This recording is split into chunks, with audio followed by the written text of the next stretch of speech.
Mayo de 1942, 3 de la tarde, Berlín, Alemania.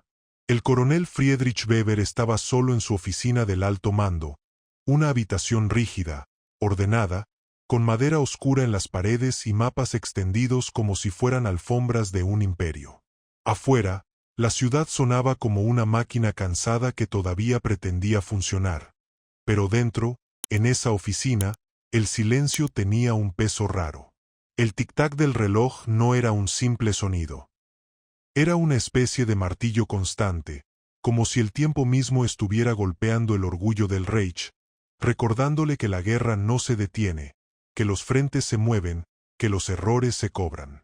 Weber tenía la postura de un hombre acostumbrado a ver números y convertirlos en órdenes, acostumbrado a leer reportes de muertes como si fueran clima. Había estado en Polonia, había visto Francia caer, había creído en la eficacia del sistema. Por eso, cuando el mensajero tocó la puerta y entró con un telegrama de máxima urgencia, Weber no se alteró. Solo extendió la mano, lo tomó y lo desplegó con ese gesto automático de quien recibe noticias graves todos los días. Pero esa vez, algo cambió, porque la primera línea le golpeó la mente como un absurdo. México declara la guerra al Reich alemán. Weber frunció el ceño. Parpadeó una vez. Luego otra, como si sus ojos, por un segundo, quisieran negarse a aceptar lo que estaban viendo. México. Declara. Guerra.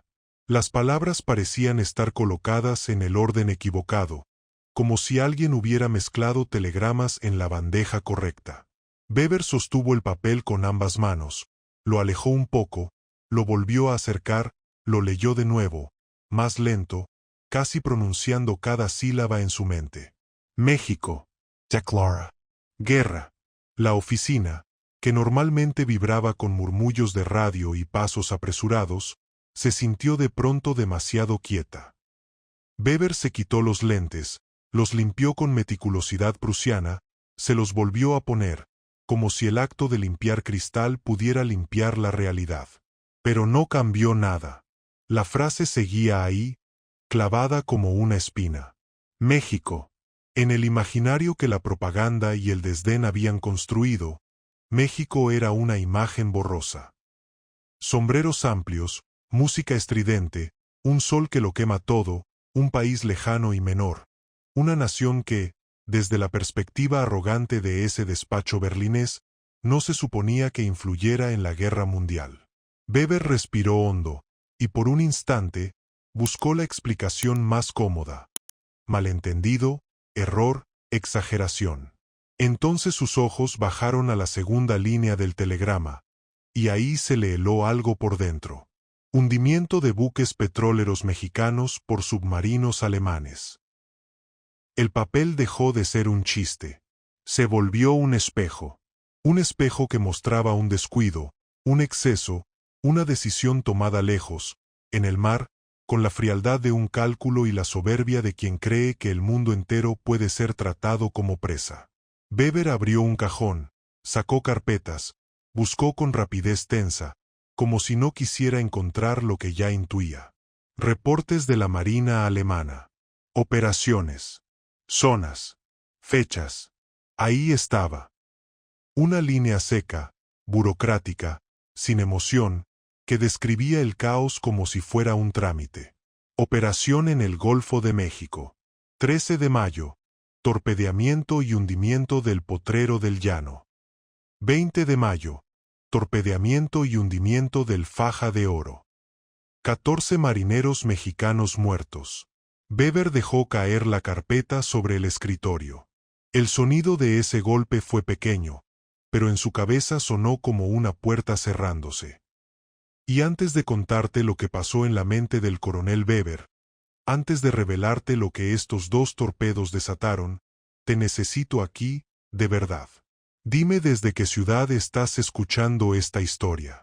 Escríbelo en los comentarios.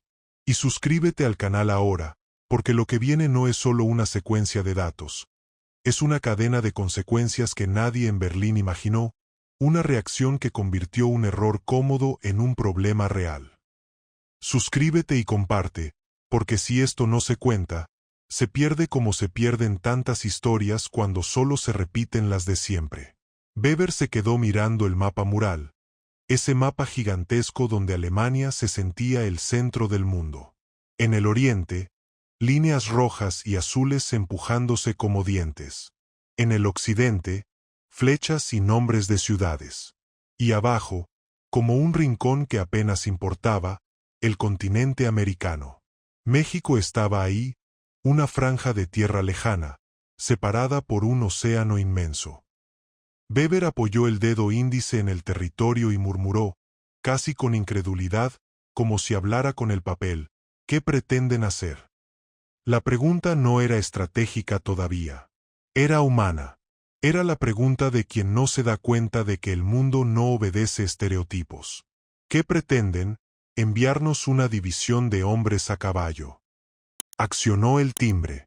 Su asistente, el teniente Hans Müller, entró con su eficiencia habitual. Weber levantó el telegrama, sin teatralidad, pero con una seriedad nueva. Teniente, dijo, necesito contexto. ¿Cuántas naciones nos han declarado la guerra hasta la fecha? Müller respondió sin consultar nada. 23, mi coronel. Con esta declaración, serían 24. 24. Weber soltó el aire por la nariz, un gesto pequeño de irritación, como si el número fuera un fastidio administrativo. Pero el fastidio duró poco, porque Müller, que rara vez añadía algo sin razón, continuó, mi coronel. El texto indica que México ha iniciado movilización inmediata. Están formando un escuadrón aéreo de combate. Y los Estados Unidos les brindarán apoyo logístico, entrenamiento, aviones, armamento. El reloj siguió haciendo tic-tac. Y por primera vez, Weber no se sintió dueño del tablero. México, ese país que para ellos era nota marginal, no estaba entrando a la guerra para quedar bien. Estaba entrando con una decisión que olía a orgullo herido.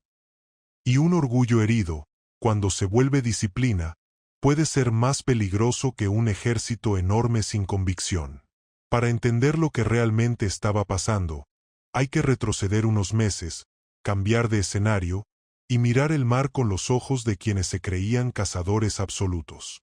Enero de 1942, costa este de los Estados Unidos.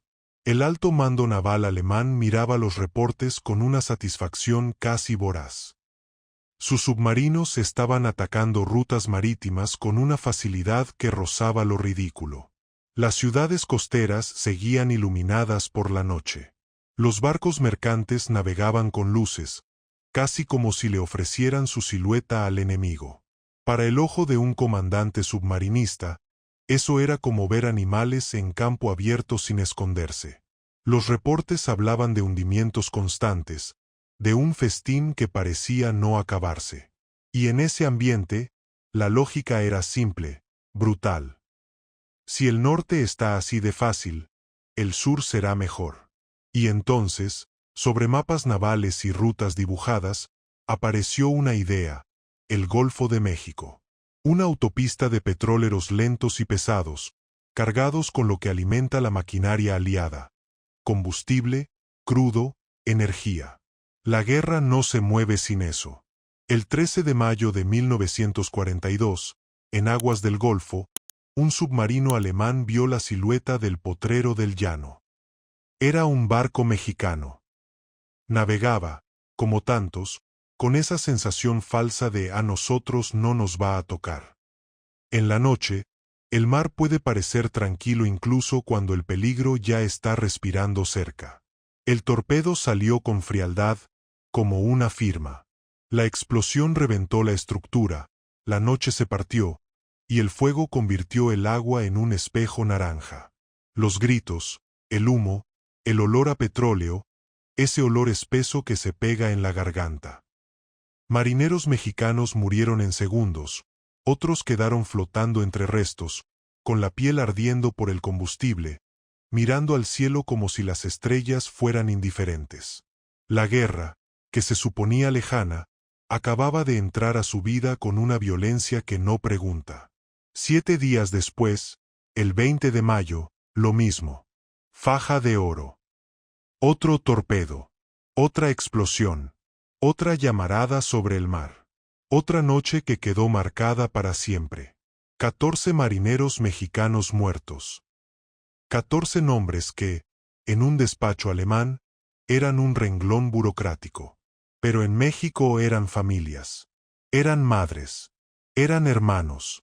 Eran una mesa con un lugar vacío. Eran el sonido de una puerta que ya no se abre. En la Ciudad de México, las noticias llegaron como llegan las cosas que duelen.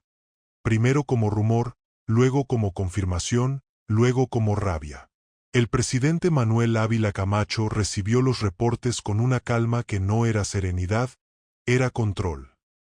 Un país puede tener recursos limitados, puede tener problemas internos, puede no ser una potencia gigante, pero cuando le matan gente en el mar, cuando le atacan soberanía, algo se activa. No era solo economía. Era honor. Era el mensaje implícito de Alemania: ustedes no importan. Y ese mensaje fue, quizás, el error más grande. La indignación se extendió por plazas, cantinas, periódicos, conversaciones familiares. México no era ajeno al dolor. Había vivido revoluciones, crisis, pérdidas. Pero esto era distinto. Era ser golpeados por fuera, por un imperio que ni siquiera los consideraba un enemigo digno. Y ahí se volvió personal. Las decisiones diplomáticas se aceleraron. Las discusiones se tensaron. ¿Hasta dónde llegar? ¿Qué hacer? Pero hubo un punto que no se negoció. Si México dejaba pasar eso, el mundo lo leería como debilidad. Y entonces se tomó la decisión histórica. México rompió relaciones y declaró formalmente la guerra. No por capricho, sino porque la neutralidad había sido torpedeada, literalmente. En Berlín, Weber apretó la mandíbula al entenderlo, aunque todavía no quería admitirlo. Porque eso significaba algo que los alemanes odiaban aceptar. Habían creado un enemigo nuevo por soberbia. Un enemigo que no estaba en su guión. Si esta historia te está atrapando, no te vayas.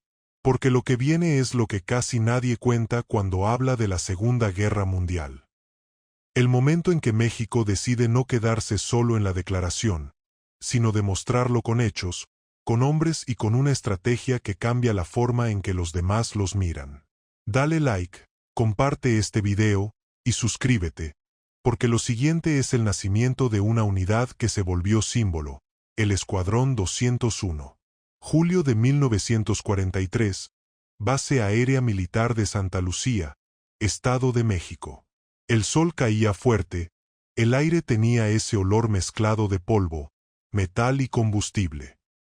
Ahí se reunieron hombres que, a simple vista, eran normales, pilotos jóvenes, algunos con experiencia limitada, otros con muchas horas en aviones modestos, muchos con historias de sacrificio detrás.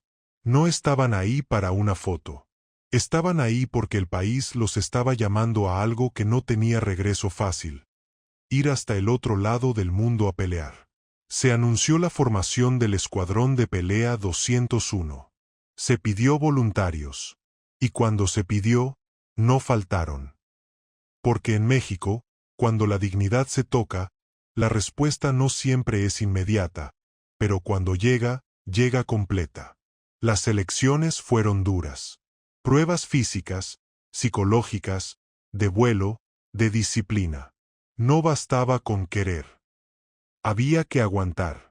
Había que tener cabeza fría. Había que aprender rápido. Había que adaptarse. Muchos quedaron fuera. No por falta de valor, sino porque la misión no perdona errores. Al final, se eligieron 38. 38 nombres que, en ese momento, todavía no eran leyenda, pero ya cargaban un destino encima. Mientras tanto, en Berlín, Weber recibió un reporte. México enviaba pilotos a Estados Unidos para entrenarse en combate. Su reacción inicial fue la típica de quien vive dentro de su burbuja. desprecio. 38, repitió, como si esa cifra fuera una broma. En su mente, la guerra se medía por miles y miles, por producción masiva, por mapas rojos. 38 le parecía una gota. Y aquí está el detalle: una gota puede ser insignificante, o puede ser la gota que cae justo en el punto correcto y hace eco en todo lo demás. Weber no vio eso todavía. Solo vio un número. Pero en Estados Unidos, esos 38 vivieron algo que no era curso ni capacitación. Era un golpe de realidad. El entrenamiento no era amable. No había espacio para orgullo, solo para resultados. Los días empezaban temprano, terminaban tarde, y el cuerpo se iba rompiendo para aprender a resistir. Aprendieron procedimientos, maniobras, disciplina de radio, coordinación, ataque, defensa, navegación. Se equivocaban y se corregían. Sudaban y repetían. Caían y volvían a intentar. Porque allá, el cielo no perdona la distracción. Y cuando llegó el momento de tocar máquinas de guerra reales, muchos sintieron un nudo en el estómago. No por miedo al metal, sino por lo que ese metal significaba. Ya no era entrenamiento simbólico, era preparación para matar o morir. Aviones grandes, potentes, ruidosos, con armas de verdad. Y aún así, esos mexicanos demostraron algo que sorprendió a más de un instructor. No solo podían, sino que aprendían rápido. Su concentración era feroz. Su disciplina, seria. Su actitud, humilde pero determinada. No iban a probar suerte. Iban a representar. Cada noche, en barracas frías o calientes, según el lugar, había un ritual invisible. Pensaban en casa. Pensaban en el mar. Pensaban en los petróleros. Pensaban en los nombres que no conocían, pero que sentían. Los 27. Ese número era una llama. No era propaganda. Era duelo convertido en misión. Y entonces, cuando todo estuvo listo, llegó el viaje. Una ruta larga, cansada, con escalas, con aviones de transporte, con la sensación de estar cruzando el mundo hacia una realidad que solo se entiende cuando estás dentro. Filipinas, selva, humedad, pistas de aterrizaje golpeadas por guerra. Campamentos donde el ruido de los motores se mezclaba con el de la lluvia tropical. En Luzón, el Escuadrón 201 recibió su bautizo. Misiones de apoyo. Ataques a posiciones. Vuelos sobre territorio hostil. El cielo que se ve hermoso desde abajo, pero arriba se vuelve un espacio donde el error cuesta la vida. Y ahí, uno por uno, empezaron a demostrar. No con discursos, sino con precisión. Con calma. Con trabajo en equipo. Con un respeto serio por el peligro. No iban al cielo a sentirse héroes. Iban a cumplir y regresar. Las misiones se acumularon. El cansancio también. Pero algo se volvió claro. El escuadrón funcionaba. Volaban, atacaban, regresaban. Se cuidaban entre ellos. Corregían errores. Mejoraban. Y poco a poco, su nombre empezó a correr como un rumor respetuoso. Los mexicanos. Esa palabra que en Berlín era burla, allá se volvía algo distinto. Presencia. Y aquí, en el corazón del asunto, Weber entendió tarde la ironía más grande. Porque México no solo entró a la guerra. México se metió a la guerra con una unidad que representaba algo más grande que el número de hombres. Representaba el mensaje de que los países que el Reich despreciaba podían levantar la cara y hacer historia con disciplina. Y eso, para una ideología basada en superioridad, era una amenaza moral. Si llegaste hasta aquí, no te vayas, porque todavía falta el golpe final de esta historia. El momento en que Weber comprende que México no era un caso aislado, sino el símbolo de un continente que el eje empujó hacia los aliados con sus propios errores. Comenta tu ciudad, suscríbete y comparte, porque la parte que sigue es la que cambia el enfoque. No solo lo que hizo México, sino lo que significó que México lo hiciera. Weber, obsesionado ahora, empezó a revisar reportes viejos. Nombres de países que rompían relaciones. Economías que se alineaban. Rutas marítimas protegidas. Recursos que fluyen. Y todo era lo mismo. América Latina, uno por uno, girando. No todos mandaron tropas, pero muchos mandaron algo igual de decisivo. Bases, puertos, vigilancia, cooperación, recursos estratégicos. El Reich había querido pescar en el Golfo como si fuera un estanque libre. Y terminó despertando a toda una región. En Filipinas, el Escuadrón 201 seguía cumpliendo. Misiones, ataques, retorno. El conteo crecía. Y al final, cuando la guerra se acercaba a su cierre, el balance no era un adorno, era un argumento. Habían volado decenas de misiones oficiales. Habían atacado objetivos. Habían apoyado a fuerzas terrestres. Y lo habían hecho con un sello que se volvió parte de su identidad. Disciplina, precisión, cohesión. El regreso a México, cuando finalmente se dio, fue una escena que cualquier nación sueña para sus hombres. Multitudes, banderas, lágrimas, orgullo.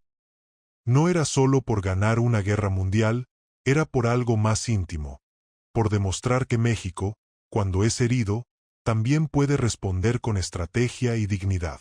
Y por cerrar el círculo que comenzó con 2 llamas en el mar. Y aquí viene el cierre que te pido que escuches con calma, porque esto es lo que casi nunca te contaron así. La verdadera historia de México contra Alemania no fue una invasión ni una batalla en Berlín. Fue una cadena de decisiones, de orgullo y de consecuencias. Fue el día en que Alemania creyó que podía hundir barcos mexicanos sin pagar precio político. Fue el día en que México dijo basta y convirtió el duelo en acción. Fue el día en que la burla se volvió respeto, aunque fuera demasiado tarde para quienes seguían creyendo que el mundo se divide en importantes e inferiores. Y si esta historia te dejó pensando, haz algo ahora. Suscríbete, comparte y escribe en los comentarios desde qué ciudad escuchas. Porque estas historias no sobreviven solas. Sobreviven cuando alguien las cuenta. Y hoy, tú y yo estamos haciendo exactamente eso, devolviéndole voz a lo que durante años se contó como nota secundaria, cuando en realidad fue un mensaje claro. México no fue un espectador. México se defendió. México participó. Y México dejó una huella que el Reich jamás anticipó. Y sin embargo, compa, lo más fuerte de esta historia no termina con los desfiles, ni con las banderas, ni con la última misión volada en Filipinas. Lo más fuerte viene después, cuando la guerra se apaga y queda el silencio, ese silencio donde se decide que se recuerda y que se entierra. Ahí es donde México, sin darse cuenta, siguió peleando contra Alemania, no con balas, sino contra algo igual de peligroso, el olvido y la arrogancia de los que siempre quisieron escribir la historia como si América Latina no existiera. Berlín, junio de 1945. Lo que quedaba del Reich ya no era un imperio. Era un montón de ruinas con humo, hambre y vergüenza. El coronel Friedrich Weber caminaba entre calles rotas, con el cuello del abrigo levantado, sin insignias, sin escoltas, sin esa seguridad que da un escritorio y un mapa lleno de flechas. Berlín olía a ladrillo quemado, a madera chamuscada, a hierro mojado. Ya no había discursos. Ya no había música marcial. Solo quedaba el sonido de botas cansadas, de niños llorando, de adultos hablando en susurros porque el mundo se les había caído encima. Weber llevaba en el bolsillo una libreta pequeña, la misma donde anotaba fechas, movimientos, reportes. Y en esa libreta, en una hoja doblada, todavía guardaba una copia transcrita del telegrama que lo descolocó por primera vez. México declara la guerra. No por nostalgia, sino porque, para él, esa frase se había convertido en un símbolo de todo lo que habían subestimado. En un centro de interrogatorio aliado improvisado, Instalado en un edificio que antes fue oficina nazi, Weber fue sentado frente a una mesa de madera. Del otro lado, un oficial estadounidense revisaba documentos con calma. No era el típico rostro que la propaganda nazi pintaba como enemigo ideal. No era un ario perfecto ni un monstruo caricaturizado. Era un hombre serio, con mirada firme, con un acento extraño en su inglés. Llevaba el uniforme americano con naturalidad, pero cuando Weber vio la placa cosida en el pecho, sintió el mismo golpe que había sentido al ver México declara la guerra. La placa decía, Capitán Roberto Flores. Y el nombre, aunque era simple, Nor. Coronel Weber, dijo el capitán en un alemán correcto, pausado. Vamos a hablar de sus operaciones, sus reportes, sus decisiones. Weber asintió sin energía, pero no pudo evitar que su mente se fuera a ese rincón del mapa donde siempre pensaron que no había nada. Esa mancha de tierra. Ese país al sur de Estados Unidos. México. El capitán Roberto Flores pasó una hoja, luego otra, y en algún momento, sin buscarlo, mencionó algo que a Weber le retorció el estómago. Por cierto, dijo, tenemos aquí análisis sobre el Golfo de México. Ustedes operaron ahí con submarinos. Torpedearon barcos de un país neutral. Eso tuvo consecuencias. Weber tragó saliva. México, murmuró, casi como una confesión. El capitán levantó la vista. Sí, México. Y sin levantar la voz, sin burlarse, sin necesidad de dramatizar, agregó una frase que cayó como piedra. Atacaron su petróleo y su gente. México respondió como responden los países que tienen dignidad. Entraron a la guerra. Se alinearon. Entrenaron. Mandaron pilotos. Weber intentó sostener la mirada, pero le costó. Porque no era solo el dato. Era el hecho de que ya no había manera de esconderlo bajo estereotipos. No era folclore. Era estrategia. Era decisión. Ahora, si tú estás escuchando esto y sientes que la historia se te está acomodando distinta en la cabeza, te lo digo directo, no te vayas. Suscríbete y comparte, porque lo que te voy a contar ahora es el lado que casi nunca se cuenta. Como esa declaración de guerra mexicana no fue un gesto simbólico, sino una pieza que ajustó el tablero completo del hemisferio. Y también te voy a contar el precio, porque no hay guerra sin precio, incluso cuando se gana. Mientras Weber era interrogado, lejos de ahí, en México, la historia seguía viva en lugares donde nadie pone cámaras. En Veracruz, en Tampico, en puertos donde la gente entiende el mar como se entiende un familiar, con respeto y con miedo. Los funerales de los marineros del Potrero del Llano y del Faja de Oro no fueron ceremonias políticas como en los discursos. Fueron escenas familiares, madres apretando rosarios, esposas sosteniendo niños que no entendían por qué papá no regresaba, compañeros de trabajo mirando al piso porque el orgullo también se rompe cuando la muerte llega sin aviso. Y eso fue lo que Alemania nunca calculó, que cada torpedo no solo hunde metal, hundía una red de personas. Y esa red, cuando se enoja, empuja a un país entero. En el Palacio Nacional, cuando se hizo oficial la decisión de entrar a la guerra, hubo tensión interna. Porque México no era un país rico ni sobrado de equipo.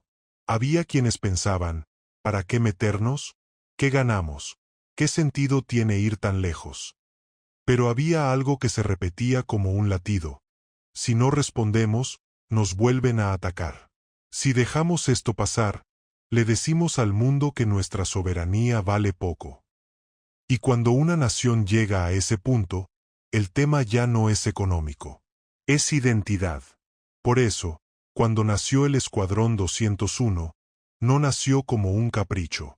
Nació como una señal. Una señal hacia afuera y hacia adentro. Hacia afuera, para que el mundo entendiera que México no era una sombra. Hacia adentro, para que los mexicanos se vieran a sí mismos como algo más que un país que vende recursos. México también podía combatir. México también podía entrenar. México también podía regresar con honor. Y ahí, compa, hay un momento que vale oro para entender la mentalidad del 201. Antes de irse, antes de subirse a cualquier avión moderno, muchos de esos pilotos se pararon frente a sus familias con una mezcla de orgullo y miedo. Porque una cosa es ser valiente en discurso y otra es despedirte de tu madre sabiendo que quizá ya no la vuelves a ver. Algunos tenían novia, otros esposa, otros hijos.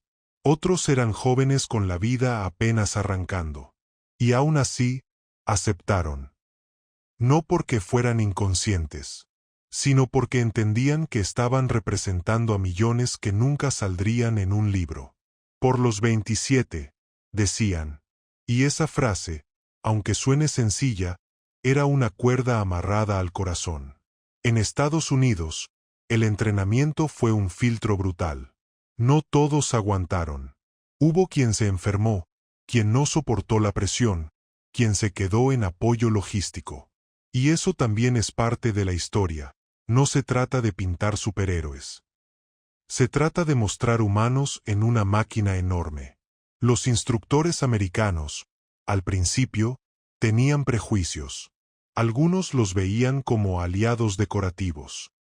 Otros los trataban con una dureza extra, como queriendo comprobar que no servirían. Pero los mexicanos respondieron con lo único que funciona en un ambiente así: resultados. Los resultados no discuten. Los resultados no piden permiso. Los resultados callan bocas. Y cuando por fin les dieron los P-47 Thunderbolt, muchos americanos pensaron, aquí se van a asustar. Porque ese avión no perdona errores. Es pesado, es potente, vibra como una bestia. Pero los mexicanos tenían algo que a veces el que lo tiene todo no aprende. Habían volado con lo mínimo. Habían aprendido a sentir el avión, a escuchar el motor, a leer el cielo, a no confiar ciegamente en instrumentos. Ese tipo de escuela, la escuela de lo que tienes es lo que hay, forja reflejos. Y cuando esos reflejos se conectan con una máquina excelente, se vuelve peligroso. No peligroso por agresión gratuita, sino peligroso por eficacia. Cuando llegó el despliegue a Filipinas, el shock cultural fue total. Selva, humedad, lluvia, pistas danadas, mosquitos, calor pegajoso. Un mundo opuesto al centro de México. Ahí es donde la disciplina se pone a prueba, porque cuando el entorno te muerde, o te quejas o te adaptas. Y el 201 se adaptó. Empezaron a volar misiones reales. No prácticas. Reales. Con fuego desde tierra. Con riesgos. Con nervios. Con el sonido del motor mezclado con la conciencia de que abajo hay gente que quiere verte caer. Y lo más impresionante, para muchos, no fue solo que completaran misiones. Fue cómo las completaban. No iban a presumer. No iban a improvisar como locos. Eran cuidadosos, coordinados, fríos en ejecución. Y eso, en guerra, es oro. Porque la emoción mata. La prisa mata. El orgullo mata. Ellos volaban con una motivación intensa. Sí, pero la convertían en precisión, no en locura. Esa mezcla es rara. Ahora, regresemos un segundo a Weber, porque su arco es la columna moral de esta narrativa. En el interrogatorio, el capitán Roberto Flores le mostró un documento capturado, un resumen de contribuciones aliadas en el hemisferio. Weber vio nombres de países, rutas, recursos, y entendió lo que nunca quiso entender cuando tenía poder. La guerra no se ganó solo con tanques. Se ganó con combustible, con cobre, con rutas marítimas protegidas, con bases, con acuerdos. Se ganó con decisiones políticas que cerraron puertas al eje. Y una de esas puertas se cerró el día que Alemania torpedeó barcos mexicanos. Weber levantó la vista y preguntó algo que sonó casi infantil, como si fuera un hombre escuchando por primera vez una verdad simple. ¿Y si no los hubiéramos atacado? El capitán Flores lo miró fijo. Entonces quizá México habría tardado más. Quizá habría mantenido neutralidad más tiempo. Quizá habría habido otras consecuencias. Pero ustedes los empujaron. Ustedes les dieron una razón que no podían ignorar. Weber bajó la mirada. Porque eso era. Alemania, por arrogancia, había creado enemigos donde no necesitaba. Había convertido un hemisferio entero en terreno hostil. Había disparado torpedos sin pensar en el eco político. Había confundido distancia con seguridad. Y ese es uno de los errores más caros en cualquier guerra. Agárrate, porque ahora si entramos al tramo donde el orgullo se convierte en acción real, donde el papel deja de ser papel y la guerra te mira a los ojos. Y si has llegado hasta aquí, te lo digo directo, no te vayas. Suscríbete y comparte este video, porque lo que viene es la parte que casi nadie cuenta con calma y con detalle. El día en que México empezó a cobrarse la deuda, misión por misión, allá donde el mapa parece tan lejano que muchos creen que no cuenta, pero sí contó. Y contó muchísimo. Junio de 1945, Base Aérea Clark, Luzón, Filipinas. El amanecer en ese lugar no se parece al amanecer de México. No tiene esa frescura limpia de un valle, ni ese olor de pan caliente y calle despertando. Aquí el aire es pesado desde temprano, húmedo, cargado de vegetación y combustible. El cielo se pinta bonito por segundos, pero luego te recuerda que estás en guerra. La pista tiene cicatrices, los hangares tienen remiendos, y la gente camina con esa prisa silenciosa que solo existe donde cualquiera puede morir sin aviso. En un rincón, bajo una sombra improvisada, los mexicanos del Escuadrón 201 se forman en fila para escuchar el briefing, el parte. No es ceremonia. No hay discursos. Solo instrucciones claras, manos apretadas, miradas firmes. El capitán Gaxiola revisa a sus hombres. Los conoce. Sabe quién tiembla por dentro aunque no lo muestre. Sabe quién se hace el duro, quién reza bajito, quién guarda una foto en el bolsillo. Y cuando levanta la vista, no habla como un actor, habla como alguien que carga el peso de una nación en el pecho. Hoy volamos, dice. Hoy empezamos. Y aunque nadie grita, aunque nadie se emociona como en película, a todos se les enciende algo por dentro. Porque no vinieron hasta acá para participar. Vinieron a cumplir. El teniente Pablo Rivas está sentado aparte, revisando sus guantes, respirando con la boca cerrada, como quien sabe que el miedo se controla con disciplina. En su cabeza no hay gloria. Hay nombres. Hay ese número que ya se volvió un juramento, los 27. Los marineros que murieron en el potrero del llano y en el faja de oro. Los hombres que no traían armas, que no andaban buscando pelea, que solo trabajaban. Rivas no los conocía personalmente, pero siente que sí, porque en México ese tipo de noticia te toca como si fuera familia. Y esa es la diferencia entre una guerra lejana y una herida nacional. A veces, una nación pelea por territorio, a veces pelea por memoria. Las órdenes son directas: apoyo a fuerzas en tierra, ataque a posiciones atrincheradas, regresar sin perder formación. A los mexicanos no les piden hacer algo imposible, les piden hacerlo bien. Y ahí es donde empieza el verdadero reto, porque cuando eres nuevo en un teatro de guerra, te observan todos. Los aliados te observan, el enemigo te observa, tus propios nervios te observan. Y en ese momento, cualquier error, por pequeño que sea, se convierte en noticia. Por eso, cuando llega el momento de subir a los aviones, nadie está jugando. Los motores rugen. El sonido no es bonito, es brutal. Es la clase de ruido que te vibra en el pecho y te recuerda que lo que llevas debajo de ti es una máquina que te puede salvar o te puede matar. Las hélices cortan el aire. Los aviones ruedan. Uno por uno van tomando pista. Y cuando despegan, compa, no despega solo un avión, despega un país.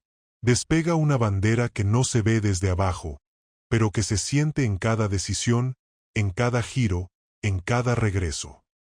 En tierra, a kilómetros de ahí, en una posición japonesa improvisada entre vegetación y tierra húmeda, un cabo japonés escucha el sonido antes de verlos. Primero escucha el rugido, luego mira hacia arriba, luego ve la formación. Para él, todos los aviones aliados son lo mismo, amenaza. Pero algo le llama la atención. No es solo el tamaño, no es solo la sombra. Es un detalle raro en los fuselajes, una marca, un símbolo que no reconoce bien, pero que no se parece al típico. El cabo se queda quieto un segundo más de lo normal. Y cuando grita órdenes a los suyos, ya es tarde.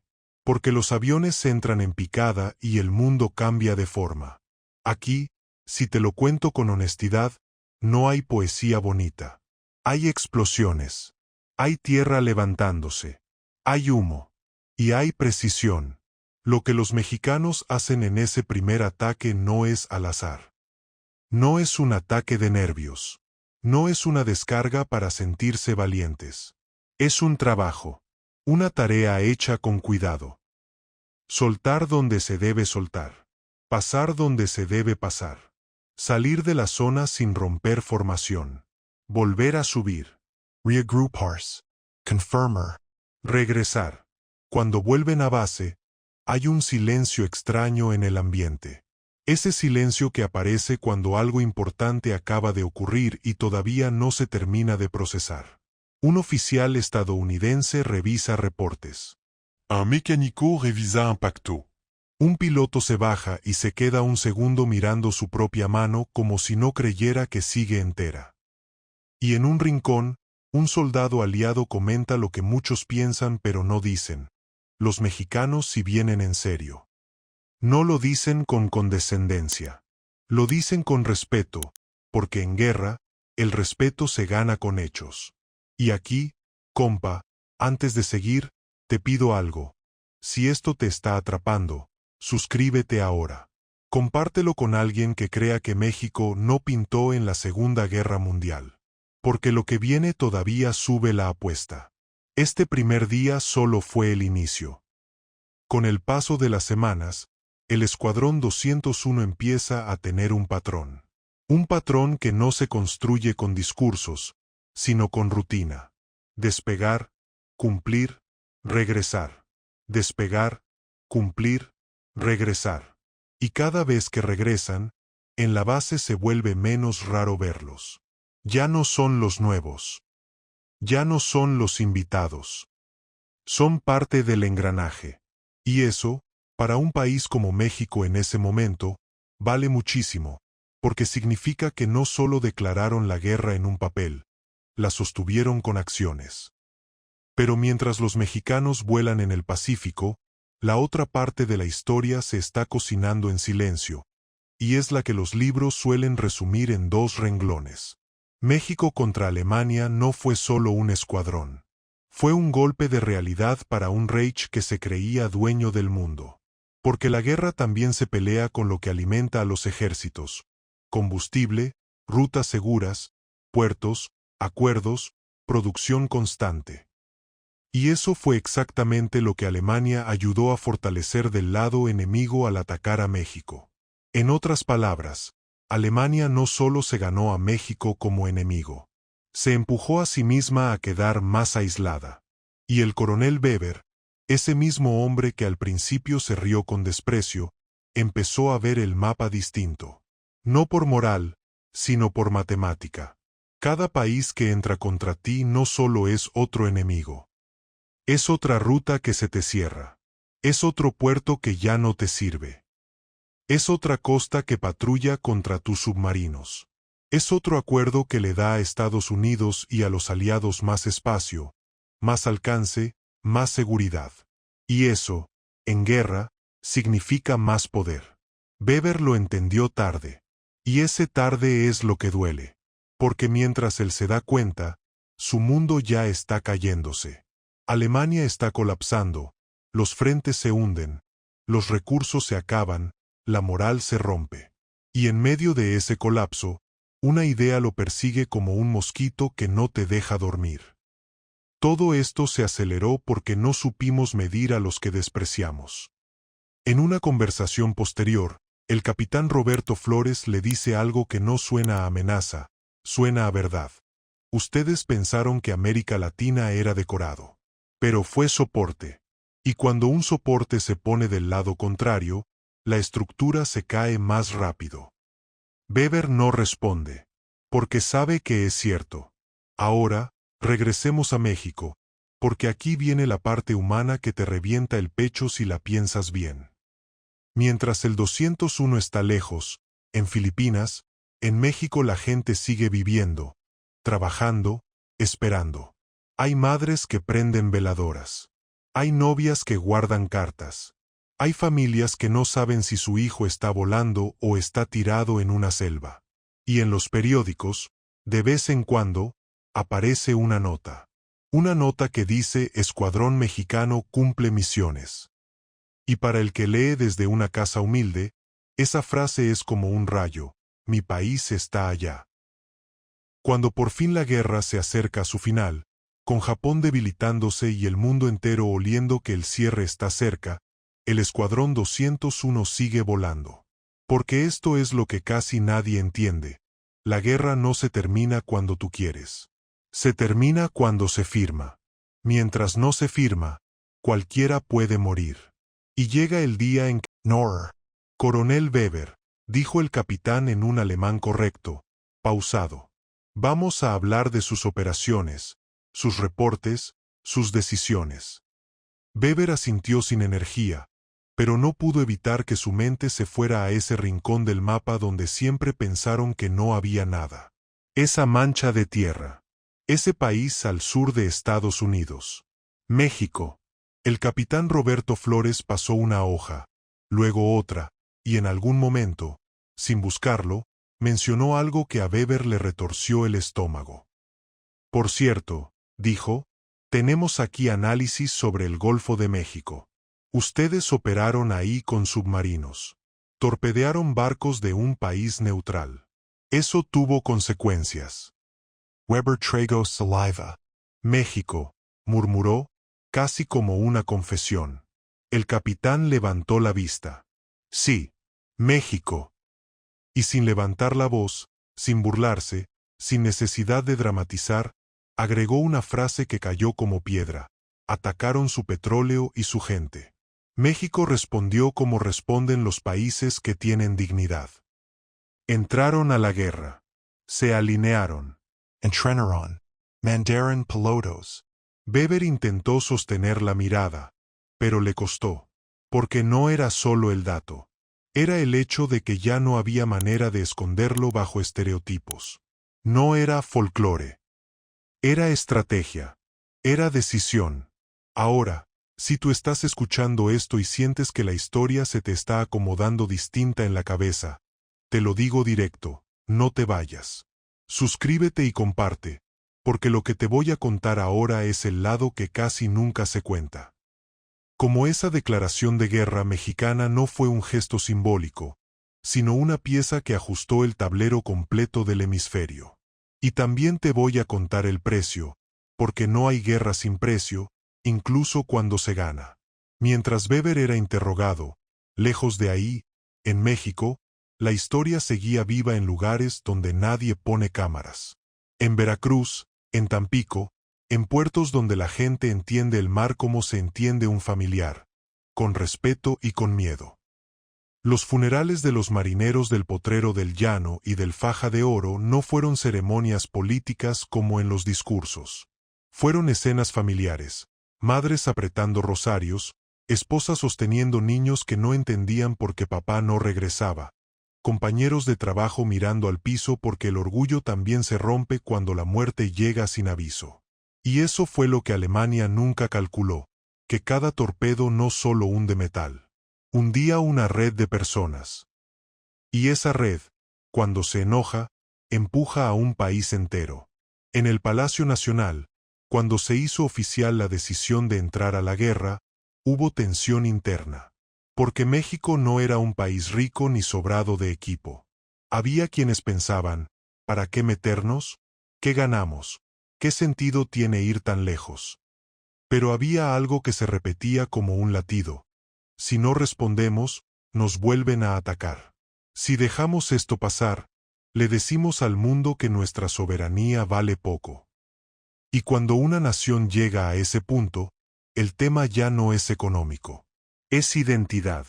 Por eso, cuando nació el Escuadrón 201, no nació como un capricho. Nació como una señal. Una señal hacia afuera y hacia adentro. Hacia afuera, para que el mundo entendiera que México no era una sombra. Hacia adentro, para que los mexicanos se vieran a sí mismos como algo más que un país que vende recursos. México también podía combatir.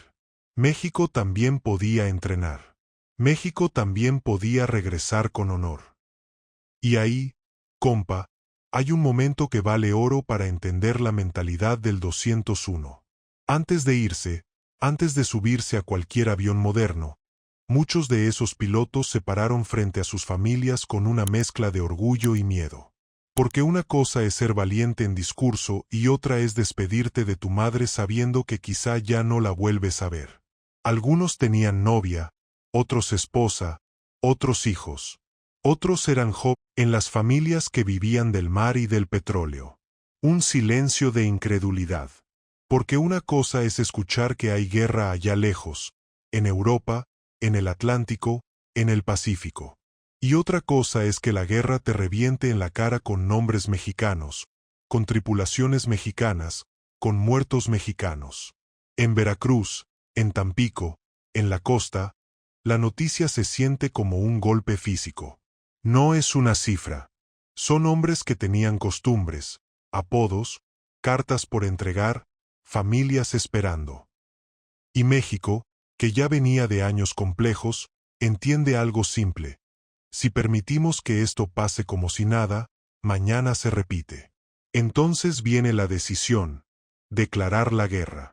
Pero esa declaración, para que no se quede en papel, requiere algo que casi nadie explica. Requiere proteger el Golfo. Y ahí es donde México empieza a volverse incómodo para Alemania, porque el Golfo de México no era un charco cualquiera. Era una vena abierta por donde corría petróleo, combustible, energía. Y en la guerra moderna, el que controla el combustible controla el ritmo. Así de directo. De pronto, el Golfo deja de ser zona fácil. Lo que al principio fue un paraíso para los submarinos, empieza a convertirse en un lugar donde ya no puedes aparecer como fantasma sin consecuencias. México endurece vigilancia, refuerza puertos, se coordinan patrullas, se reorganizan rutas. Los barcos que antes navegaban como si el mundo fuera normal, ahora se mueven con más cuidado. Los capitanes ya no confían en la suerte. Y aunque muchas de esas acciones no salían en periódicos con letras gigantes, eran medidas que, poco a poco, le empezaban a cerrar el margen a los U-Boot. Porque el submarino vive de una cosa, sorpresa. Y cuando la sorpresa se reduce, el submarino se vuelve más vulnerable. Mientras tanto, en tierra, el país también cambia de ritmo. Se habla de la guerra en plazas, en mercados, en estaciones. Y no como chisme, sino como realidad. México empieza a mirar su costa como frontera real, no solo como paisaje. Empieza a sentir que lo que pasa en el mar es parte de su soberanía. Y ese cambio psicológico es peligrosísimo para cualquiera que haya apostado a que México se quedaría quieto. Porque una nación que despierta no vuelve a dormirse igual. Pero aquí viene lo que no se suele contar. La guerra no solo se pelea con aviones y barcos. Se pelea con logística, con manos, con recursos, con acuerdos, con disciplina económica. Y México, herido, empieza a jugar esa partida. En Estados Unidos, la guerra exige producción brutal. Reals, transporte, agricultura, munitions. Y de pronto, los aliados se dan cuenta de algo evidente. Sin el continente funcionando como bloque, el esfuerzo se traba. Por eso, mientras Alemania pensaba en torpedos y tonelaje, México se volvía pieza de un sistema mayor. No por ser sumiso, sino por ser estratégico. México se vuelve socio, corredor, soporte. Y eso no se ve en una sola batalla. Se ve en cómo el flujo de recursos empieza a moverse con menos riesgo de sabotaje, con menos incertidumbre. En Berlín, el coronel Weber, ya con el hábito enfermo de buscar donde se le fue la mano al Reich, empieza a recibir reportes que antes no le importaban. Reportes que en 1941 habría tirado a la basura. Pero ahora, en 1942, 1943, con el mundo encima, esos papeles pesan más. Mayor coordinación hemisférica, mayor vigilancia costera, mayor cooperación logística. Palabras frías. Pero detrás de esas palabras hay algo mortal. Significa que el enemigo ya no está improvisando. Se está organizando mejor. Y Alemania sabe una cosa. Una guerra larga se pierde cuando enfrente se organiza más rápido que tú.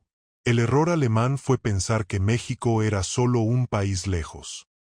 El error fue pensar que México era irrelevante porque no tenía un ejército gigantesco. Pero en la guerra real, la relevancia no siempre está en el tamaño. Está en la posición.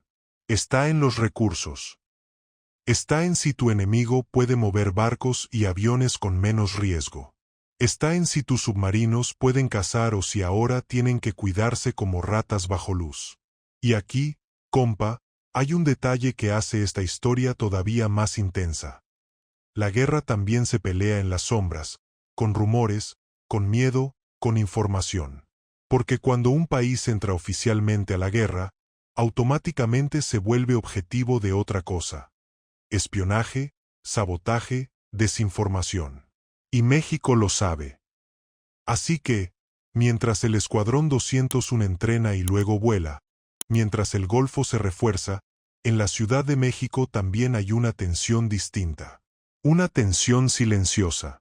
¿Quién está mirando? ¿Quién está escuchando? ¿Quién está filtrando información? ¿Quién quiere que el país se divida por dentro para no responder por fuera? Y ahí es donde el gobierno tiene que caminar una línea delicada. Protegerse sin volverse paranoia. Mantener orden sin aplastar libertades. No es una tarea bonita, pero es tarea de guerra.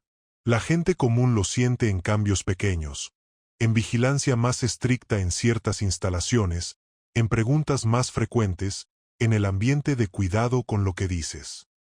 Y, al mismo tiempo, se siente un orgullo raro, ya no somos espectadores. Ese orgullo alimenta la idea del escuadrón. Alimenta la idea de que México sí puede representar algo más que folclore. Alimenta la idea de que el país puede responder con inteligencia y disciplina. Pero volvamos a la parte que te va a volar la cabeza, porque aquí se junta todo. Alemania no solo perdió por armas, perdió por arrogancia. Y su arrogancia, en América, fue un regalo para los aliados. Cada vez que un submarino atacaba una bandera neutral o semineutral, empujaba a ese país hacia el bloque enemigo. Era como patear un avispero y luego sorprenderte de que las avispas se te vienen encima. Alemania quería petróleo hundido, pero lo que compró fue resistencia organizada. Quiso cortar suministro, pero terminó motivando patrullas, escoltas, coordinación. Quiso mandar un mensaje de podemos llegar donde sea, pero el mensaje que recibió de regreso fue entonces nos vamos a organizar donde tú creías que estabas cómodo. Y mientras más se organizaba esa zona, más caro se volvía operar ahí. El submarino, que vive de la facilidad, empieza a sentir el costo. Más tiempo para buscar objetivos. Más riesgo al emerger. Menos sorpresa. Menos margen. Y al final, ese desgaste suma. No es una batalla épica en un solo día. Es un desgaste constante que, poco a poco, te ahoga. Ahora, regresemos un segundo al Escuadrón 201 en Filipinas, porque aquí hay un elemento emocional que conecta con todo lo que te acabo de contar. Los mexicanos no estaban volando por aventura. Estaban volando con un significado claro: demostrar que México no solo era proveedor, no solo era socio en papel, no solo era firma en documento. México también era acción militar real, en combate real, con riesgo real. Y eso, para la moral de un país, es enorme. En la base, conforme pasan las misiones, los estadounidenses empiezan a confiar. Al principio los miran con ese ojo típico del que no te conoce, a ver si aguantan. Después los miran con otra cara: estos tipos son serios. Y luego, con el tiempo, empiezan a pedirlos. Porque en guerra, el respeto no es sentimental, es funcional. Si haces bien tu trabajo, te quieren cerca. Si no, te mandan atrás. Y eso construye una reputación. Una reputación que viaja por radios, por reportes, por conversaciones en cantinas militares, por cartas de soldados a sus casas. Y aunque Alemania estaba ya desmoronándose, ese tipo de reputación era parte del golpe moral más grande contra la idea nazi de superioridad. El mundo estaba lleno de inferiores que no solo existían, sino que eran eficaces, disciplinados, valientes, peor aún para el Reich, estaban del lado correcto de la historia. Ahora te pregunto algo, compa, porque esta parte vale oro para la retención. ¿Te has dado cuenta de que México, en esta historia, le pega a Alemania sin dispararle directamente en Europa? Esa es la parte sorprendente. México le pega donde duele. En la estabilidad del hemisferio, en la logística del enemigo, en la seguridad de rutas, en el simbolismo de demostrar que un país herido puede organizarse y responder con dignidad. Y aquí viene lo que te va a enganchar para lo siguiente. Mientras el Escuadrón 201 volaba en el Pacífico, los alemanes no dejaron de intentar algo. No se quedaron de brazos cruzados. Buscaron abrir grietas, sembrar dudas, aprovechar tensiones internas, jugar con la idea de que México podía fracturarse, dividirse, distraerse. Y en la siguiente parte te voy a contar cómo esa guerra invisible se sintió dentro del país, qué tipo de presiones se vivieron, cómo México tuvo que cuidar su soberanía sin caer en el caos, y cómo, al final, la respuesta mexicana terminó siendo más sólida de lo que cualquiera en Berlín habría imaginado. Así que si estás aquí todavía, suscríbete y comparte. De verdad. Porque lo que viene es el giro. La historia que nunca te contaron no es solo la del escuadrón, es la del tablero completo, con México moviendo piezas, cerrando rutas, cambiando el panorama continental, y con Alemania dándose cuenta demasiado tarde de que había despertado a un vecino que no se iba a quedar callado. Perfecto, compa. Agárrate, porque aquí viene la parte que la mayoría de la gente jamás imagina cuando escucha México contra Alemania. No es un duelo de ejércitos frente a frente en Europa. Es un pulso de soberanía, de rutas, de nervios, de información, de resistencia silenciosa. Y te lo digo desde ya, si te quedas hasta el final de esta parte, vas a entender por qué el Reich se metió en un problema que parecía pequeño, pero que se le convirtió en una grieta por donde se les fue escapando el control. Y antes de seguir, te lo pido otra vez, porque esto ayuda muchísimo a que estas historias se sigan contando. Comenta desde qué ciudad estás viendo y comparte este video. No es solo por alcance, es porque hay historias que se mueren si no se repiten. Y esta, compa, merece vivir.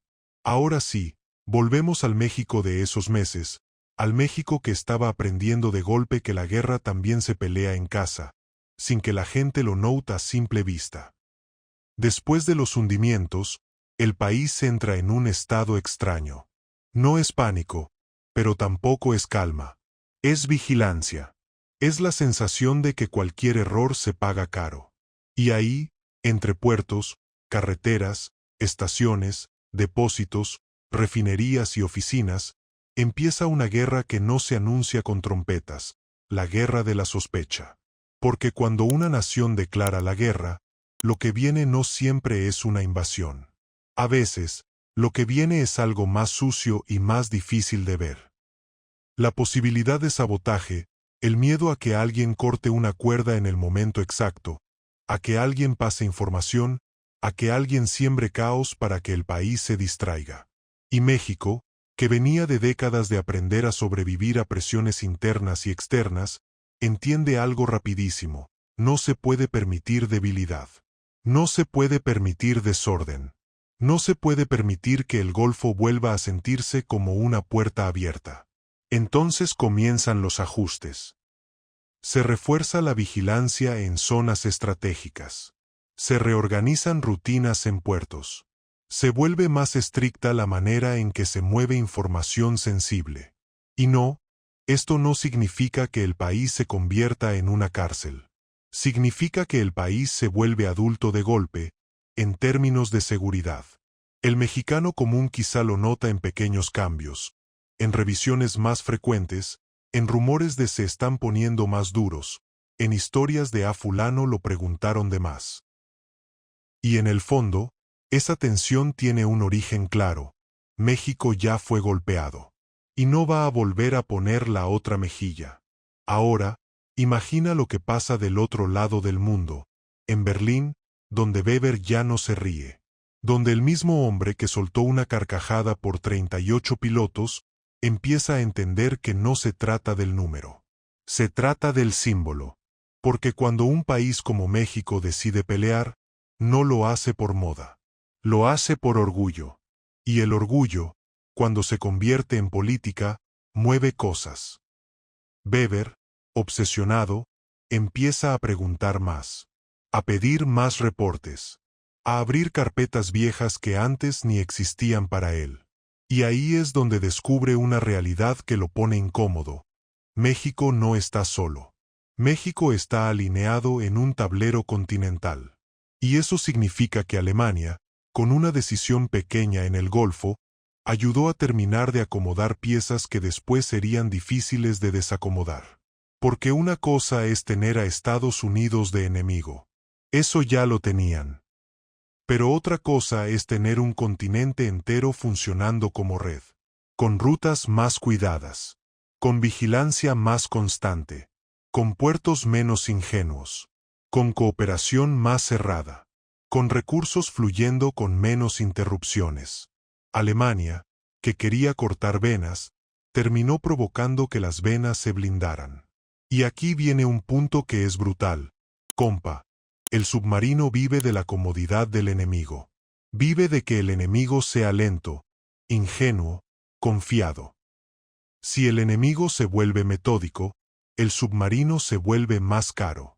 Y en una guerra de desgaste, lo caro te mata. En esos meses, cada petrolero que logra salir, cada convoy que llega, cada puerto que opera con normalidad, es una derrota invisible para la estrategia alemana. Porque la guerra submarina no se sostiene solo con hundimientos. Se sostiene con miedo, con pánico, con la idea de no podemos mover nada porque nos hunden todo. Y si ese miedo no se instala, la estrategia pierde filo. México, al resistir en esa dimensión, le quita filo a la amenaza. Ahora, no te voy a decir que el Golfo se volvió un paraíso seguro de un día para otro. No. La guerra no funciona así. Pero sí te digo esto, la dinámica cambia. Y ese cambio es lo que Alemania no supo calcular cuando apretó el gatillo del torpedo. Mientras tanto, en México, la movilización no es solo militar.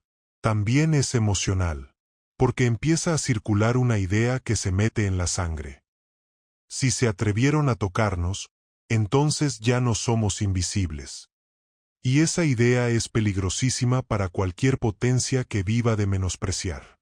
Ahí entra el Escuadrón 201 como el golpe psicológico perfecto. No solo como unidad de combate, sino como mensaje. México no se quedó llorando sus muertos.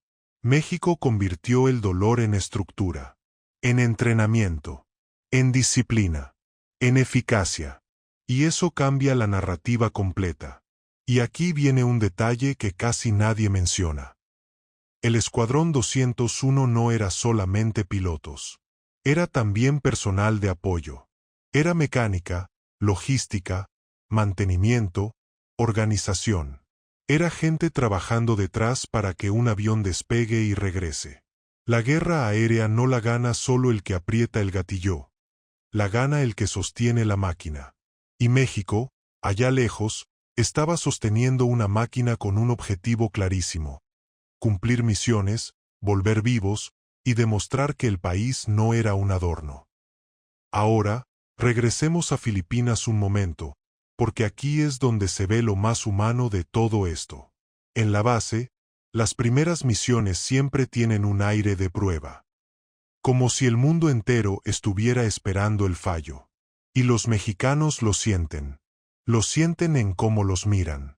En cómo se callan algunos cuando pasan. En cómo otros se acercan con curiosidad. Y aún así, los mexicanos no hacen show. Se enfocan. Se cierran. Trabajan. Vuelan.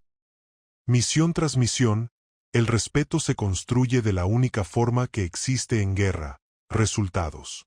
Y los resultados empiezan a hablar por ellos, de manera tan fuerte que ya no importa el acento ni el origen. Importa que el objetivo se cumplió. Importa que el apoyo a tierra llegó a tiempo.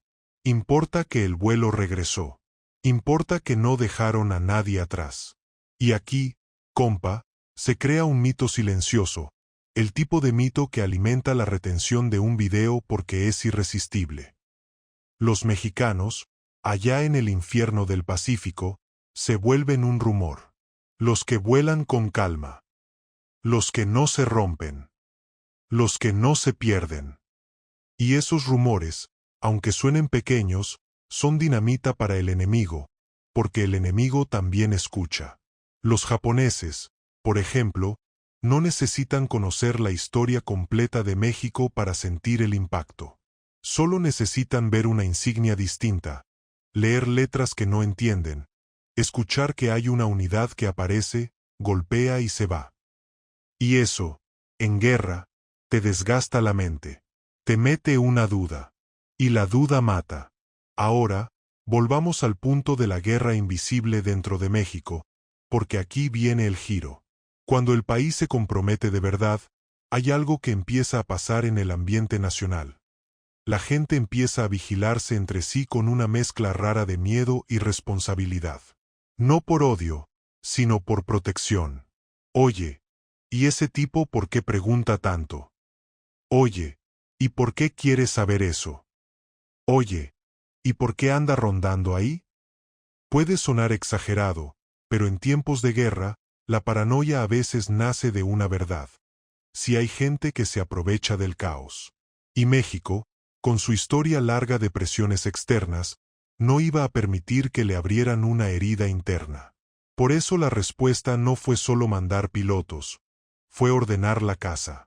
Fue cerrar la puerta a que lo usaran como campo de juego. Aquí es donde Weber, en Berlín, empieza a notar algo peor. México no se fractura. México no entra en caos. México se alinea. Con sus tensiones, con sus diferencias, con sus problemas, sí, pero se alinea. Y eso significa que su cálculo de México es débil estaba equivocado. No solo militarmente. Estaba equivocado en lo esencial, en el carácter. Porque una nación débil habría titubeado. Habría pedido perdón por existir. Habría rogado por no meterse. México hizo lo contrario. Dijo: ya me tocaste, ahora respondo. Y esa respuesta, al ser organizada, es lo que convierte una agresión en error histórico para el agresor. Ahora viene otra capa que casi nadie cuenta: la diplomacia. Cuando México entra a la guerra, no lo hace como un perro sin correa. Lo hace con cálculo, con negociación, con acuerdos, con objetivos. ¿Por qué? Porque México entiende algo. Si vas a entrar a un conflicto global, necesitas proteger tus intereses y tu dignidad. Necesitas entrar con la frente en alto. Y eso significa negociar cooperación sin perder soberanía. En otras palabras, México se mete al tablero, pero no se deja manejar como ficha. Y eso es exactamente lo que vuelve loca a una mentalidad imperial como la nazi, que solo entiende jerarquías. Para ellos, El mundo se divide en superiores e inferiores. En mandan y obedecen. México, al actuar con autonomía y orgullo, rompe esa lógica. Y romper la lógica es más peligroso que una bala. Porque una bala mata a un hombre, pero una idea mata a un régimen. Y aquí, compa, es donde te suelto el anzuelo para lo siguiente, porque la historia se pone todavía más intensa. Mientras México se organizaba y el Escuadrón 201 hacía lo suyo, comenzó a circular un miedo real en ciertos círculos alemanes. El miedo de que América Latina se convirtiera en una fábrica y un corredor imparable para los aliados. No solo por recursos, sino por moral. Porque si los inferiores están motivados, si los inferiores se alinean, si los inferiores demuestran disciplina, entonces el mito de superioridad se cae. Y cuando el mito se cae, lo único que te queda es pura violencia. Y Alemania ya estaba gastada, rota, sin margen. Weber empieza a pensar algo que jamás habría pensado en 1941. Empieza a hacerse una pregunta que lo persigue. ¿Y si el error no fue hundir barcos, sino despertar a un continente? Porque si México reaccionó así por 27 muertos, ¿qué pasaría si otros países reaccionan por los suyos? ¿Qué pasaría si el eje, en su hambre de torpedos, sigue empujando naciones hacia la alianza enemiga? Y esa pregunta, compa, es una pesadilla estratégica. Porque significa que cada ataque en aguas lejanas no solo hunde un barco, también crea un enemigo. Y ahora sí, llegamos a un punto emocional que te va a apretar la garganta si lo piensas bien. Los 27 marineros mexicanos se vuelven algo más que víctimas. Se vuelven el símbolo de un hasta aquí. Por eso, cuando los pilotos mexicanos vuelan en Filipinas, cada misión no es solo militar. Es un ritual de justicia. Es una respuesta histórica. No por venganza ciega, sino por dignidad. Por eso vuelan con esa mezcla rara de calma y furia contenida. Por eso cuidan tanto sus formaciones. Por eso regresan. Porque saben que si caen, no solo cae un avión, cae un símbolo.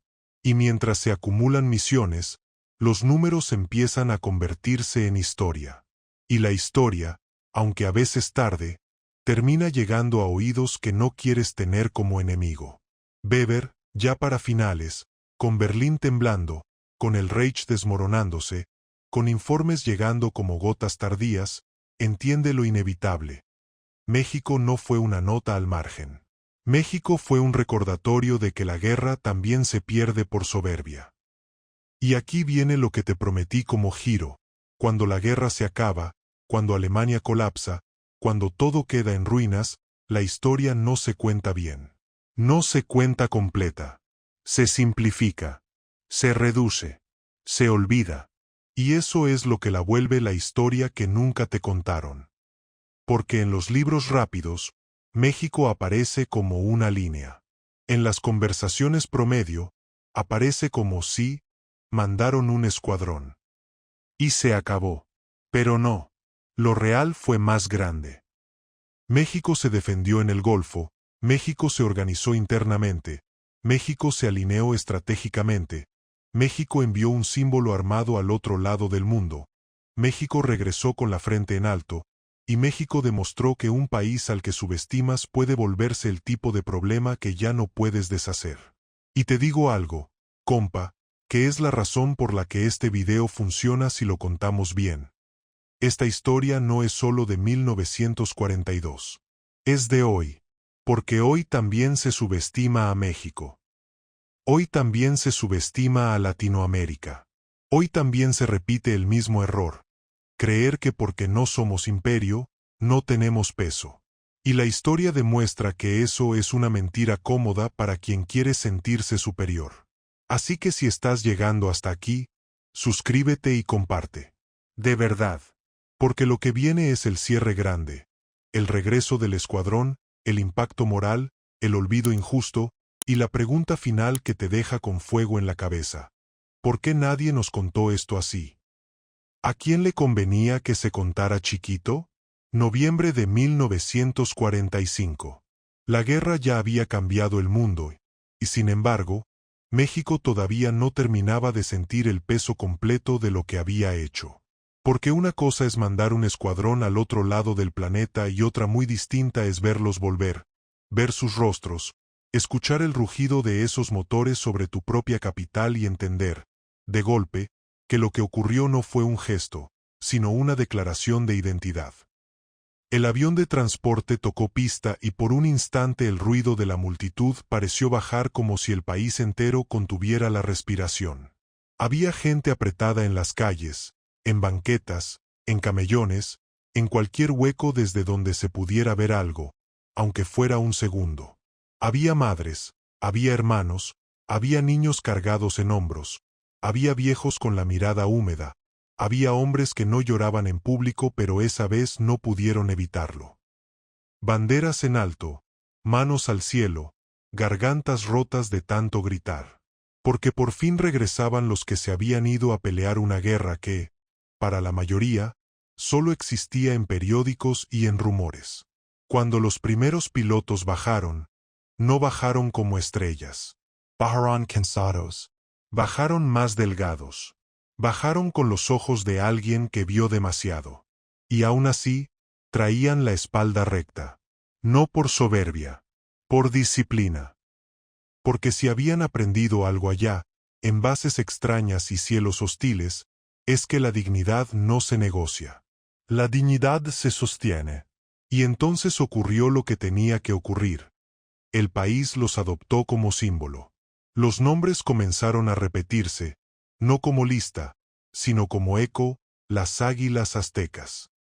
Ese apodo, tan grande, tan teatral, tan poderoso, les quedó como armadura. Porque era justo lo que eran. Hombres que volaron lejos para demostrar que México no estaba de adorno en la historia. Si te detienes a pensarlo, compa, lo que regresa no son solo 30 y tantos pilotos. Lo que regresa es un mensaje, si podemos. Y en la posguerra, esa frase pesa más que cualquier medalla. Porque el mundo entra en una nueva etapa, una etapa donde todos compiten por controlar relatos, por decidir quién fue el héroe y quién fue el extra. Y México, como tantas veces, corría el riesgo de ser empujado a una esquina del cuento. Por eso la recepción fue tan grande. Porque era un acto de resistencia cultural. Era México diciéndose a sí mismo, en voz alta, no voy a dejar que me quiten esto.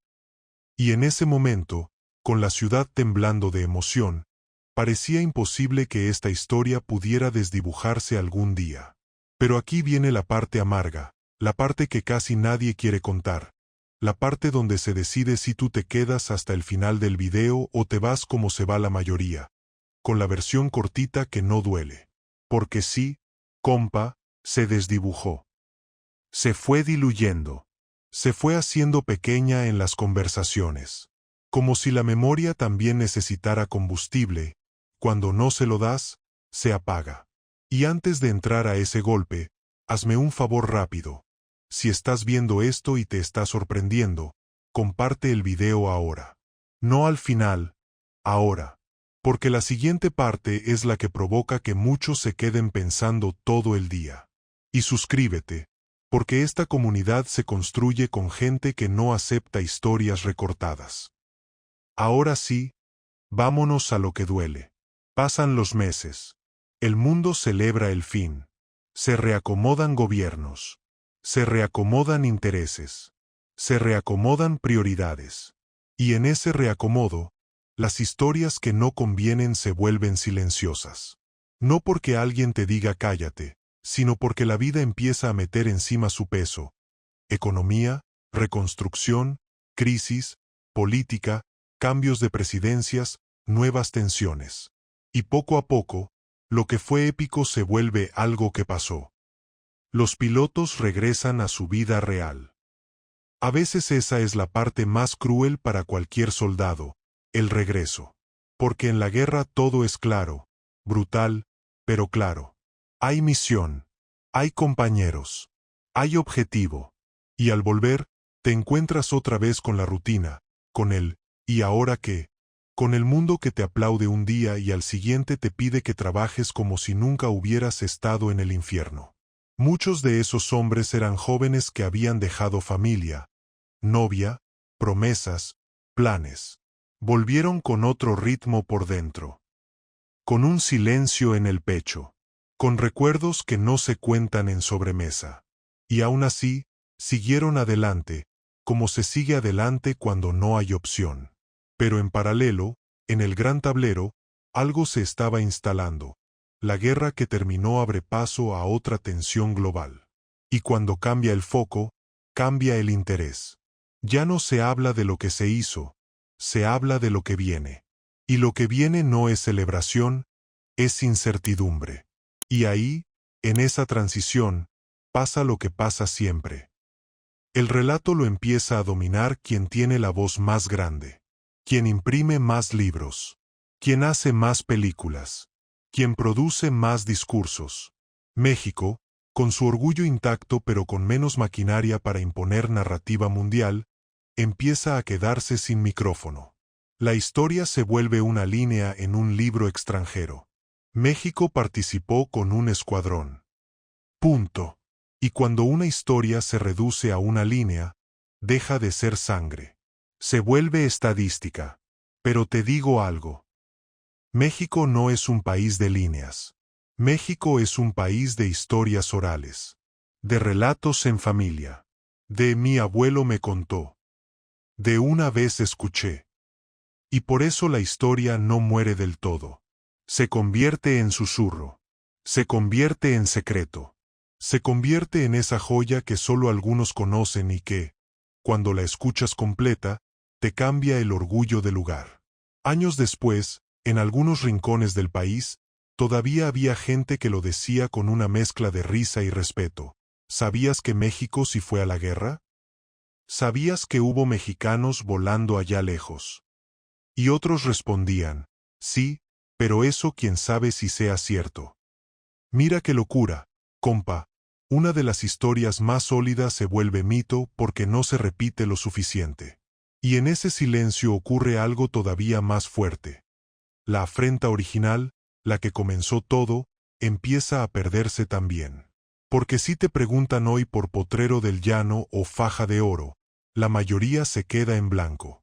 Y eso es durísimo, porque de ahí nació todo. De 27 vidas. De 27 familias. De 27 casas donde alguien se quedó esperando a un hombre que no volvió. Y aquí, en esta parte, es donde yo quiero que tú, que estás viendo esto, hagas algo simple pero potente. Deja un comentario con la palabra presente. Solo eso. Presente. Porque cada presente es una forma de decirles a esos hombres, aquí estoy, si me importa, no te olvido.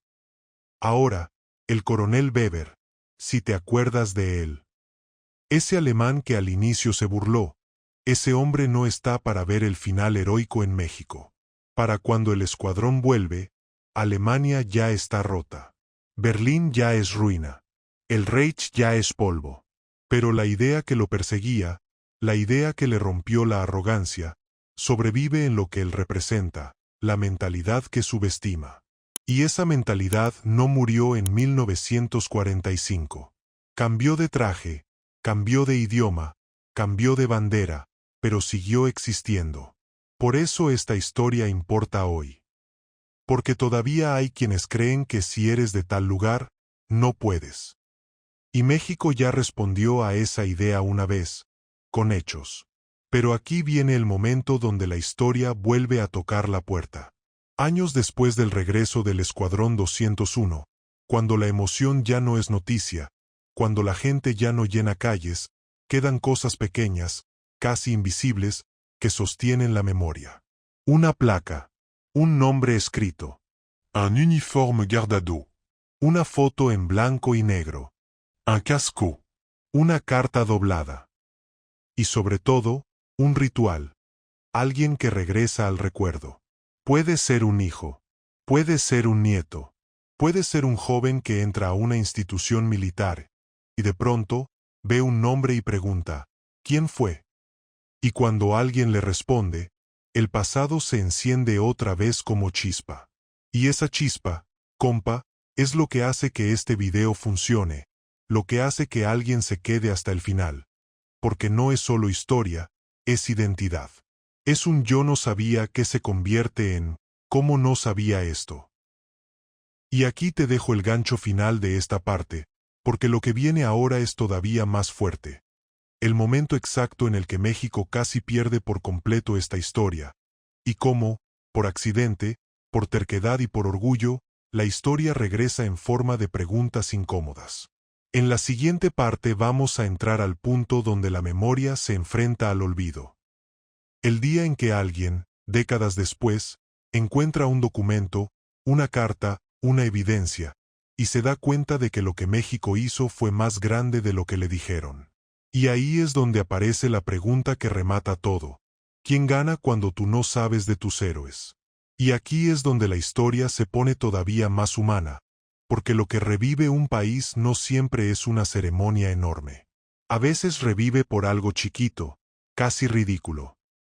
Un cajón que nadie abre, una carpeta que nadie revisa, un nombre escrito a mano que alguien se atreve a leer en voz alta. Finales de los años 60, Ciudad de México. En un edificio de pasillos largos, con paredes que olían a papel viejo y tinta seca, un joven auxiliar administrativo, de esos que llegan temprano, que acomodan expedientes, que escuchan sin querer conversaciones ajenas, recibe un encargo que parece rutinario: ordenar documentación rezagada de tiempos de guerra. Para él, eso suena a historia antigua, a polvo, a cosas sin importancia. Nadie le explica nada con emoción. Nadie le dice esto es valioso. Le dicen, archiva, clasifica, sella, guarda.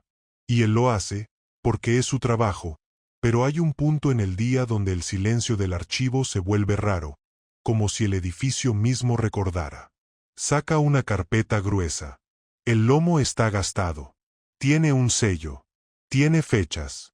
Tiene palabras que, para cualquiera, podrían ser solo burocracia.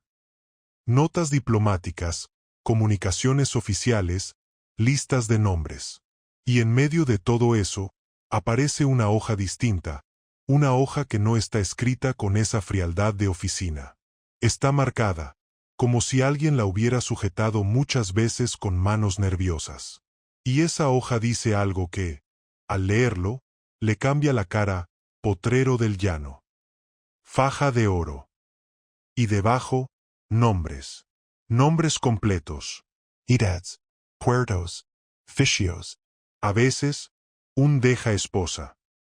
A veces, un deja madre. A veces, un deja hijo pequeño. El joven se queda quieto, porque una cosa es saber que hubo barcos hundidos y otra es ver el peso real. Gente, vida, familias, cartas. Y lo peor no es lo que está escrito, lo peor es lo que falta. No hay historias largas, no hay homenajes, no hay descripciones emocionales. Solo constancia. Y eso duele más, porque parece que el mundo se hubiera acostumbrado a que esos nombres se quedaran enterrados en papel. A partir de ese instante, el archivo deja de ser archivo. Se vuelve espejo. El joven piensa en su propio padre, en su madre, en su barrio. Piensa, ¿y si ese nombre fuera el mío? Y por primera vez entiende algo que nadie le había explicado. México no entró a la guerra por capricho, entró porque le mataron gente. Porque le tocaron el orgullo y le tocaron la sangre. Y eso, en un país como el nuestro, no se queda sin respuesta. Ese mismo día, el joven hace algo que, técnicamente, no tendría por qué hacer. Fotocopia una hoja. Solo una. Se la guarda. No para venderla. No para presumirla. Para no olvidarla. Porque ya sintió lo que se siente cuando una nación olvida a sus muertos. Y aquí, compa, es donde te pido algo. Si tú estás escuchando esto y nunca habías oído esos nombres, comenta yo tampoco sabía. No por vergüenza. Por honestidad. Porque la historia se reconstruye cuando aceptamos que nos la contaron a medias. Ahora, lo que pasa después parece pequeño, pero es una cadena. Esa hoja llega a manos de alguien que sí tiene voz. Un maestro, un periodista, un piloto joven, un militar retirado, alguien que todavía respeta la palabra honor sin burlarse. Y esa persona, al ver la evidencia, se enoja. Pero no es un enojo de gritar. Es un enojo frío. De esos que te hacen trabajar. De esos que te hacen investigar. De esos que te hacen preguntar en voz alta, ¿por qué nadie cuenta esto completo? Y aquí es donde el relato se abre, porque la verdadera historia de México contra Alemania no es solo el Escuadrón 201, aunque sea la parte más épica y cinematográfica. La verdadera historia también está en el miedo de las costas, en los puertos, en la gente que miró al mar como si fuera una puerta por donde podía entrar la muerte. Piensa en esto. Imagina vivir en un puerto del Golfo cuando empiezan a circular rumores de que hay submarinos allá afuera. No los ves, pero se sienten. El mar se vuelve sospechoso. Las noches se vuelven largas. Las luces, que antes eran normalidad, empiezan a apagarse con cuidado. No por dramatismo, por precaución. Los pescadores empiezan a hablar en voz baja. Los marineros empiezan a escribir cartas como si fueran despedidas, aunque nadie lo diga. Y luego, de repente, una noche se ilumina el horizonte. No como amanecer, sino como incendio. Una llamarada enorme. Un brillo raro. Un rumor que corre desde el muelle hasta las casas. Se hundió un barco. Era mexicano. Había gente. Había petróleo. Y ahí, en ese instante, el país deja de ser neutral aunque no haya firmado nada todavía, porque el dolor ya firmó por todos. Lo más fuerte es que muchos de esos marineros eran civiles. No eran soldados. No eran hombres entrenados para morir. Eran trabajadores. Eran padres. Eran hijos. Eran gente que, hasta ese momento, no tenía por qué estar en una guerra. Y aún así, la guerra los encontró. Y aquí entra el punto que casi nadie explica bien. Para Berlín, para los estrategas fríos, un petrólero era tonelaje. Era número. Era estadística. Pero para México, un petrólero era rostro. Era apellido. Era una silla vacía en la mesa. Y cuando entiendes eso, entiendes por qué la respuesta mexicana no fue un berrinche diplomático. Fue algo más profundo. Si me haces esto, te voy a responder como nación. Entonces sí, se forma el escuadrón. Sí, se entrena. Sí, se mandan pilotos. Pero en paralelo, México cambia su postura, su vigilancia, su enfoque. Porque una cosa es declarar la guerra y otra es sentir que, por primera vez en mucho tiempo, el país entero está mirando hacia afuera y preguntándose, ¿quién nos puede tocar? Y aquí volvemos al coronel Weber, porque su sorpresa inicial no era solo ignorancia. Era soberbia estructural. Era creer que América Latina era un patio sin dientes. Y esa idea, compa, esa idea se rompe cuando el patio empieza a moverse como bloque. No porque todos mandaran ejércitos gigantes, sino porque todos aportaban algo que Alemania no podía reemplazar. Recursos, rutas, cooperación, bases, materias primas, estabilidad para el esfuerzo aliado. Pero Weber no lo entiende como lo entendería un civil. Lo entiende como lo entiende un militar derrotado. Tarde. Cuando ya no sirve de nada. Imagínalo en la Alemania que se está cayendo. Con edificios rotos. Con sirenas. Con hambre. Con listas de bajas. Con la gente buscando carbón para calentarse. Y él, en un rincón de oficina o de refugio, recibe informes que ya no son triunfos, son daños. Y entre esos daños, aparece una palabra que lo irrita porque no encaja. México. Para él, México era folclor. Y ahora México es avión. México es coordinación. México es disciplina.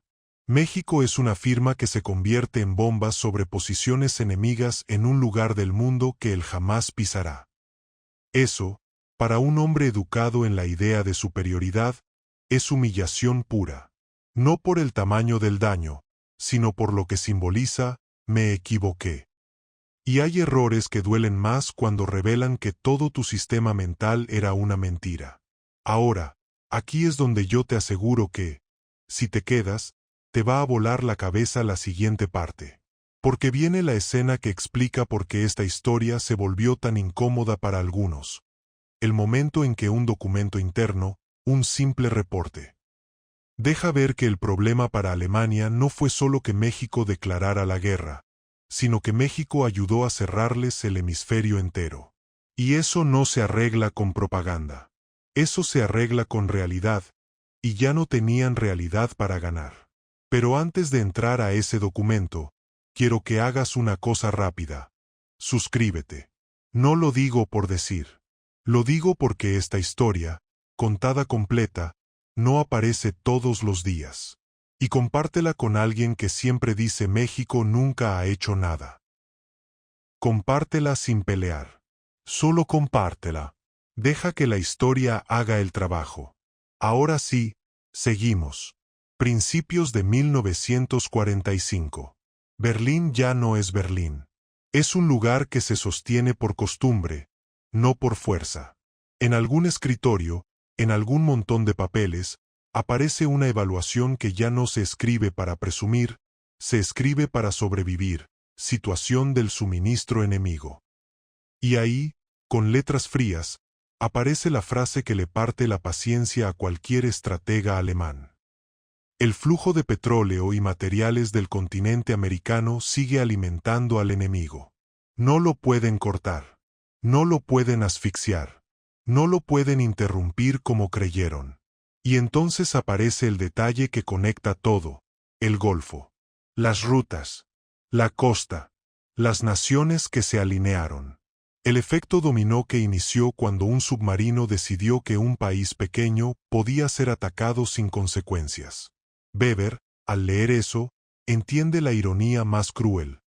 Alemania no solo hizo enemigos grandes. Alemania Fabrik